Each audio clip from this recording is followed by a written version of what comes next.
Verset 1. Jésus voit des riches qui déposent leurs offrandes dans le trésor du temple. Il voit aussi une veuve indigente qui y met 2 pipes, 1, 2. Il déclare, alors que cette veuve qui a mis dans le tronc tout son avoir a donné plus que les autres qui y ont mis leur superflu, 3, 4. Verset 1 à 4 l'offrande de la veuve. Verset 2. Voir, sur ce trait, Marc 12.41-44, note.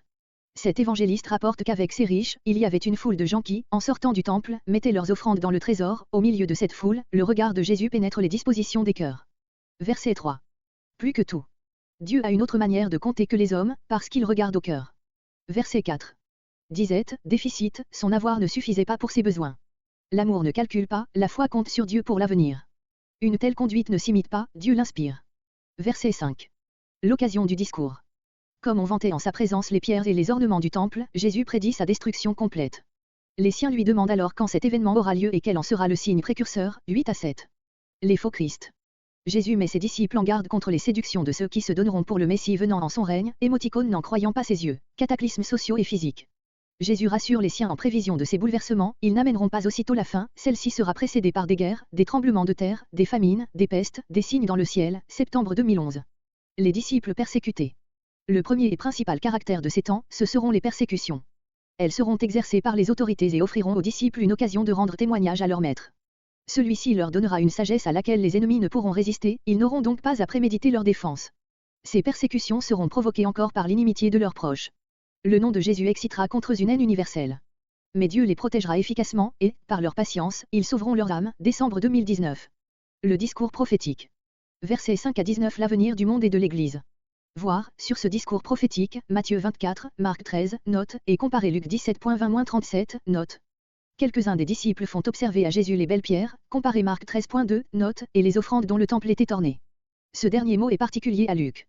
On sait par l'historien Joseph que les Juifs et les prosélytes riches, de toutes les parties du monde, faisaient au temple de magnifiques présents, qui étaient exposés dans les parvis extérieurs et en décoraient les murs.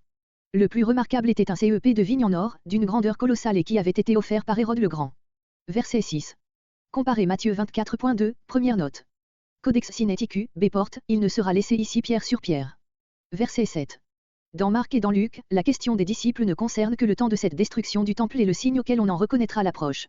Dans Matthieu, elle s'étend à la venue du Seigneur, que les disciples se représentaient alors comme devant être simultanés avec la ruine de Jérusalem. Les disciples posèrent sans doute à Jésus la double question que Matthieu rapporte, car le Sauveur, selon les 3 évangiles, réunit, dans sa réponse, la prédiction des 2 grands événements dont il s'agit. D'après Matthieu et Marc, les disciples interrogèrent Jésus quand il se fut assis sur le mont des Oliviers, en face de Jérusalem, et c'est là que fut prononcé le discours qui va suivre. Luc a omis ses indications locales. Verset 8. C'est moi qui suis le Christ, le Messie, Matthieu 24.5, note. Ce temps qui approche est celui où le règne du Messie sera établi. Verset 9. Voir Matthieu 24.7, note. Verset 11. Matthieu 24.7-8, note. Le texte reçu avec A, D et la plupart des majuscules porte des tremblements de terre en divers lieux et des famines. Le mot du ciel se rapporte également aux phénomènes effrayants et aux signes. Les uns et les autres seront des manifestations d'en haut. Luc seul les mentionne. Verset 13. Après l'apparition des faux prophètes, les troubles parmi les peuples et les phénomènes effrayants dans la nature, verset août 2011, Jésus annonce aux siens la persécution que les 3 évangélistes décrivent à peu près dans les mêmes termes, comparez Matthieu 24.9-10, Marc 13.3-9, note. Matthieu en marque le temps par le mot, alors, Luc par, avant tout cela.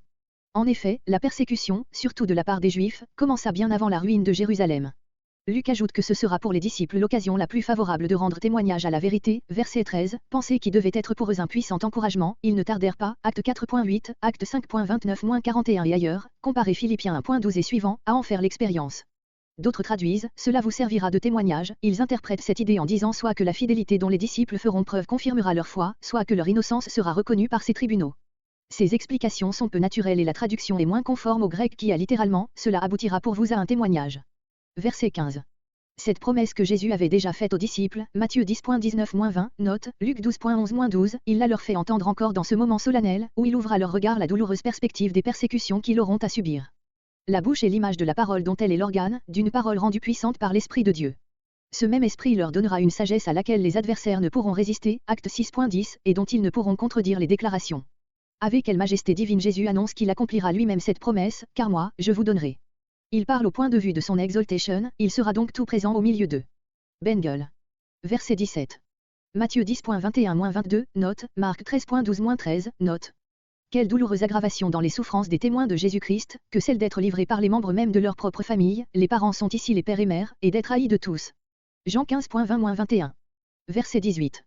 Expression proverbiale qui signifie « Il ne vous arrivera aucun mal », comparé Acte 27.34, Luc 12.7. Comment concilier cette promesse avec la parole du verset 16 « Ils en feront mourir d'entre vous ». Les uns mettent à la promesse de Jésus quelques restrictions telles que celle-ci « Aucun mal ne vous atteindra sans la volonté de Dieu ». D'autres préfèrent prendre l'image ici employée dans un sens moral, toutes ces violences ne nuiront pas à votre salut éternel, rien de ce qui appartient à votre vraie personnalité ne périra. Le verset suivant est favorable à ce sens. Verset 19. Le texte reçu a ici une variante qui se lit dans Codex Sinaiticus, D et la plupart des majuscules, à laquelle Tischendorf est revenu dans sa 8e édition et qui met le verbe de cette phrase à l'impératif, gagnez vos âmes, ou vos vies, le mot grec a les deux sens. Mais B, A et les versions nous paraissent décider en faveur de l'indicatif, qui est plus en harmonie avec le contexte. Le Sauveur vient de dire « Aucun mal ne vous arrivera ». Pourquoi ? Parce que la puissance de Dieu vous protégera et que vous-même, de votre côté, au milieu des dangers, vous gagnerez vos âmes, et cela, par votre patience, en persévérant jusqu'à la fin. Plusieurs versions, d'après la leçon du texte reçu, rendent ainsi cette pensée « Possédez vos âmes par votre patience », mais le sens du verbe grec n'est pas posséder, il signifie acquérir, se mettre en possession de, ou enfin gagner. La même pensée est exprimée ailleurs par le Sauveur, Matthieu 24.13, Marc 13.13, Luc 17.33. Verset 20. Ordre de sortir de Jérusalem. Quand les disciples verront les armées ennemies investir Jérusalem, qu'ils se retirent sans retard de la ville. 20-21. Motif de cet ordre. Jérusalem subira le châtiment annoncé par les Écritures. Aussi malheur à celles qui seront empêchées de fuir. Les habitants seront massacrés ou réduits en esclavage. Les nations opprimeront Jérusalem, jusqu'à ce que les temps des nations soient accomplis. 22-24. Versets 20-24. La ruine de Jérusalem. Après avoir indiqué les signes avant-coureurs de la catastrophe, Jésus revient à celle-ci, versets 20-24, comparez Matthieu 24.15-21, notes et Marc 13.14-19, notes. Tandis que les deux premiers évangélistes désignent le siège de Jérusalem dans les termes de la prophétie de Daniel, comme « l'abomination de la désolation établie dans le Saint-Lieu », Luc, qui écrit pour des lecteurs étrangers à l'Ancien Testament, le mentionne dans le langage ordinaire, Jérusalem investie par les armées, comparez Luc 19.43-44, notes. Verset 21. L'exhortation de fuir dans les montagnes s'adresse spécialement aux chrétiens. Ils obéiront à la parole du Sauveur, Matthieu 24.16, note, tandis que les Juifs se bercèrent du vain espoir que Dieu sauverait leur ville par un miracle. Ceux d'entre les disciples qui seront dans Jérusalem, grec au milieu d'elle, Jérusalem, verset 20, continue Jésus, devront s'en retirer et ceux qui seront dans les campagnes, et non, dans les contrées voisines, ne point rentrer en ville. Verset 22. Tous ces malheurs ne feront qu'accomplir les Écritures, depuis Deutéronome 28.15 et suivant, jusqu'à la prophétie de Daniel 9.26-27. Verset 23. Matthieu et Marc disent que ce sera là une tribulation telle, qu'il n'y en a point eu depuis la fondation du monde et qu'il n'y en aura jamais de pareil. Verset 24. Comparez Matthieu 24.21, note. Les nations ou les gentils, les païens, sont toujours mis en opposition dans l'Écriture avec le peuple de Dieu. Ce trait de la prophétie, que Luc seul nous a conservé et qui annonçait que la ville sainte serait foulée aux pieds par les païens, s'accomplit depuis 18 siècles. Cet état de choses durera jusqu'à ce que les temps des nations soient accomplis. Plusieurs interprètes pensent que ces temps des nations sont les périodes de l'histoire pendant lesquelles Dieu exercera par elles ce redoutable jugement. C'est faire de la déclaration de Jésus une tautologie. Les temps, ou, comme on peut traduire encore, les occasions, les temps opportuns des nations, sont les époques marquées par la miséricorde de Dieu, où il appellera ces nations à la possession du salut par l'évangile de sa grâce. Chaque nation a son temps où le salut lui est offert, de là le pluriel les temps, Romains 11.25 et suivant. Ainsi Jésus, en annonçant à Israël son rejet et le châtiment qui l'atteindra, lui laisse un rayon d'espérance, quand l'évangile aura été apporté à toutes les nations, le châtiment d'Israël prendra fin. Paul exprime la même pensée dans le passage que nous venons de citer. Cette déclaration du Sauveur est aussi très importante pour l'intelligence de tout ce discours prophétique. Tandis que, d'après Matthieu 24.29 et Marc 13.24, Jésus paraît annoncer sa venue immédiatement après la ruine de Jérusalem, il ressort de la relation de Luc qu'il faut placer entre ces deux événements toute la période indéterminée appelée les temps des nations. Verset 26. Voir, sur ces paroles, Matthieu 24.29, note et Marc 13.24. Après que, les temps des nations, verset 24, seront accomplis, on verra apparaître, dans toute la nature, ces redoutables phénomènes, précurseurs de l'avènement du Fils de l'homme.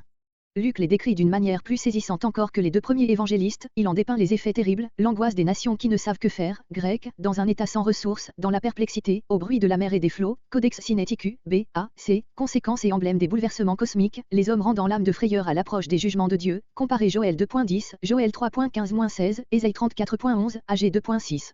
Verset 27. Voir Matthieu 24.30, Marc 13.26, note. Verset 28. L'événement qui causera la terreur du monde, versets entre 25 et 26, sera pour le peuple de Dieu le sujet d'une ineffable joie. En haut ses regards abaissés vers la terre, ses têtes courbées sous le poids de l'affliction, voici la délivrance. Au lieu de cette exhortation encourageante, propre à Luc, Matthieu et Marc mentionnent l'envoi des anges de Dieu pour rassembler les élus dispersés sur toute la terre. Verset 31.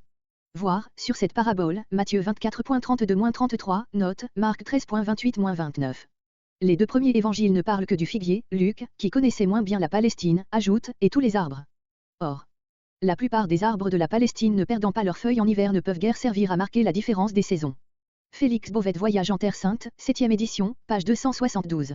Dans Matthieu et dans Marc on lit, quand ces choses arriveront, sachez qu'il est proche, à la porte, c'est-à-dire le Sauveur qui va paraître. Luc dit, le royaume de Dieu est proche, il va être manifesté dans sa gloire, élevé à la perfection. Verset 32.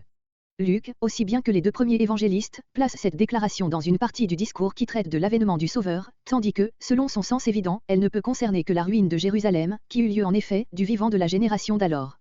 Voir, sur cette difficulté, Matthieu 24.34 et Marc 13.30, note. Verset 33. Matthieu 24.35, note. Dans les trois premiers évangiles, le discours prophétique du Sauveur se termine par cette grande parole qui y met le sceau d'une autorité divine. Ce qui suit n'en est plus que l'application. Ces mots, le ciel et la terre passeront, ne sont point une supposition destinée à faire ressortir la perpétuité des paroles de Jésus, ils annoncent une réalité, qui est en pleine harmonie avec la seconde partie de ce discours et avec tous les enseignements de l'Écriture, Apocalypse 21.1, 2 Pierre 3.13. Verset 34. De ces grands événements futurs, Jésus ramène la pensée des disciples sur eux-mêmes et sur la vie morale et religieuse qui doit les y préparer. Deux pièges leur sont tendus, les voluptés charnelles qui apesantissent le cœur et les soucis de la vie. Jésus les a déjà signalés ailleurs, Luc 8.14. Verset 35. D'après Codex Sinaiticus, B.D., il faudrait construire, ne vienne sur vous à l'improviste comme un filet, car il viendra sur tous ceux qui habitent. Ce jour-là, le grand jour de l'avènement du Sauveur qui vient d'être annoncé et qui, partout dans l'Écriture, nous est représenté comme inattendu, un objet d'universelle surprise, Matthieu 24.42, Matthieu 25.13, etc. Jésus adresse ces paroles à ses disciples de tous les temps. Il veut qu'ils attendent ce jour-là dans une sainte vigilance, comme pouvant les surprendre à chaque instant, de l'ignorance dans laquelle Jésus les a laissés à dessein sur le temps de sa venue, Matthieu 24.36, Marc 13.32. L'Église primitive vivait dans l'attente du prochain retour de Christ et cette attente demeure la vraie disposition du chrétien ici-bas, d'autant plus qu'il est dans l'incertitude de l'heure de sa mort. Verset 36. La vigilance et la prière sont les deux grands moyens d'échapper au danger de la dernière épreuve et de subsister en présence du Fils de l'homme, Matthieu 26.41. Quelle majesté il y a dans cette parole, par laquelle celui qui est le Fils de l'homme s'annonce comme le juge du monde. Selon le texte reçu, A, C, D, l'Itala, la version syriaque, il faudrait lire, afin que vous soyez trouvés dignes ou rendus dignes d'échapper. Codex Sinaiticus, B, les versions égyptiennes portent que vous soyez assez forts pour. Verset 38. Cette observation de Luc ne signifie point que le Seigneur, après avoir prononcé le discours prophétique qui précède, continua à enseigner dans le temple, ni même qu'il tint ce discours dans le lieu saint, ce qui serait en opposition avec Matthieu 23.39, Matthieu 24.3. Notre évangéliste résume en ces mots l'emploi que Jésus fit des premières journées de la semaine sainte. Le jour, grec les jours, il enseignait dans le temple et là se placent tous les discours rapportés par les trois évangélistes dans ces moments suprêmes du dernier séjour de Jésus à Jérusalem, la nuit, grec les nuits, il se retirait avec ses disciples sur la montagne des Oliviers, Marc 11.19, note, soit pour y trouver du recueillement et du repos, soit parce qu'il n'était plus en sûreté dans la ville, où ses ennemis, qui déjà avaient résolu sa mort, l'épiaient pour se saisir de lui. L'empressement du peuple à l'écouter est vivement dépeint par un terme de l'original qui signifie que, dès le point du jour, il se rassemblait autour de lui dans le temple. Il ne s'agit point seulement du peuple de Jérusalem, déjà plus ou moins sous l'influence hostile de ses chefs, mais des nombreux adhérents de Jésus, venus de la Galilée pour la fête de Pâques.